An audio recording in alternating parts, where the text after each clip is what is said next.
കൊട്ടിയൂരിൻ്റെ പെരുമാള പ്രസാദമായിട്ട് കൊടുക്കുന്നതല്ലേ ഇത്. പിന്നെ അതിൻ്റെ ഒരു മട്ടുമാതിരി ചെയ്ത് വൃത്തിയാക്കി എടുത്താൽ ഇത് എത്ര ദിവസം വെള്ളത്തിലിട്ടിട്ടുണ്ട് നമ്മൾ? ഒറ്റ ദിവസം ഇട്ടാൽ മതി. ഒറ്റ ദിവസം വെള്ളമിട്ട് ഇതിന് കറ ഒരു കറ അങ്ങ് പോകണം. ഇതിന് കറയുണ്ട്, ആ കറ അങ്ങ് പോകണം. ഇടിച്ചിട്ട് ഈ കറ ഇങ്ങനെ മാറ്റി ഇത് ഇടിച്ച് താത്തി വെക്കലാണ് ഏറ്റവും വലിയ പണി. ഇങ്ങനെ താത്തു അല്ലേ, ശ്രദ്ധിച്ചിട്ടല്ലേ? കുറേശ്ശെ ഇടിച്ച് റെഡിയാക്കി ഒറ്റ ദിവസം വെള്ളത്തിലിട്ടാൽ മതി അല്ലേ? ഒറ്റ ദിവസം കൊണ്ട് കറി കിളക്കും. എന്നിട്ട് ഒലിമ്പിയിട്ട് ഈ മുളേന്റെ പരുവല്ലേ, ഈ ഓടേന്റെ പരുവൻ എങ്ങനെയാ? കൂമ്പുള്ളത് ഇല വരാത്തത്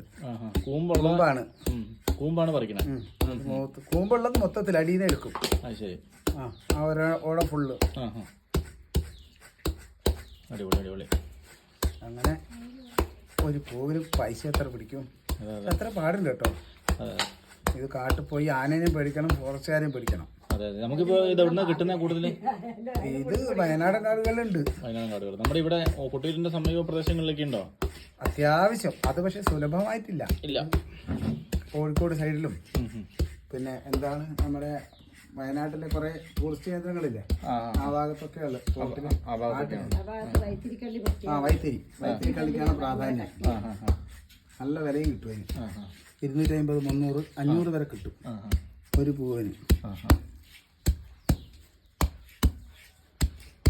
ഇത് നിങ്ങൾക്ക് ഒരു ദിവസം കൊണ്ട് മെനക്കെട്ട് കഴിഞ്ഞാൽ എത്രത്തോളം പൂ നമുക്ക് ഇതുപോലെ? മെനക്കെട്ട് 250 പൂവൊക്കെ ഇടിക്കാം ഒരാൾക്ക്. ചീകലും ഞങ്ങളത് പിന്നെ എക്സ്പേർട്ട്, ഞാനല്ല, ഇവരും മാമിയൊക്കെ പിന്നെ അത്യാവശ്യം ചെയ്യാം. ഇത് വീട്ടിലെ പണിയൊക്കെ തീർത്ത് വന്നിട്ട് വേണ്ടപ്പോ അത് ചെയ്യാൻ ഇവരൊക്കെ, അല്ലാത്തവർക്ക് ചെയ്യാം. എന്റെ മുള്ള ഇവിടെ പോയടാ. ഇത് ചെയ്യുന്ന മുള്ള അല്ല, ഇതിനകത്ത് ചോറ് കുത്തി ചോറ് ഇങ്ങനെ നമുക്ക് അടുത്ത് വേണം അല്ലേ? ഇതിന്റെ പൊട്ടിപ്പോവും.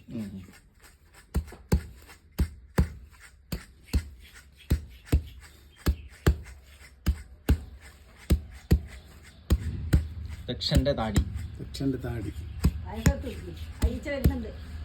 അടച്ചു വെക്കുമോനെ. ഈ അറ്റ എത്തുമ്പോഴില്ലേ പൊട്ടിപ്പോ, അത് ഭയങ്കര പ്രയാസം. വളരെ ശ്രദ്ധിച്ച് കൈകാര്യം ചെയ്യേണ്ട സ്ഥലമാണ് ഇതല്ലേ?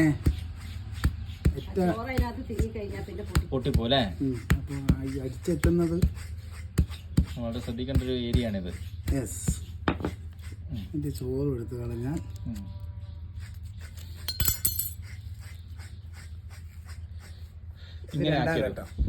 ഇത് ഒന്നാം ഘട്ടം, ഇത് രണ്ടാം ഘട്ടം, ഇത് ഒന്നാം ഘട്ടം, ഇത് ഒന്നാം ഘട്ടം, ഇത് രണ്ടാം ഘട്ടം, ഇതാണ് മൂന്നാം ഘട്ടം. അപ്പുറം മൂന്നാം ഘട്ടത്തിലേക്ക് നമുക്ക് കിടക്കാം. ഇനി തൽക്കാലം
ഏകദേശം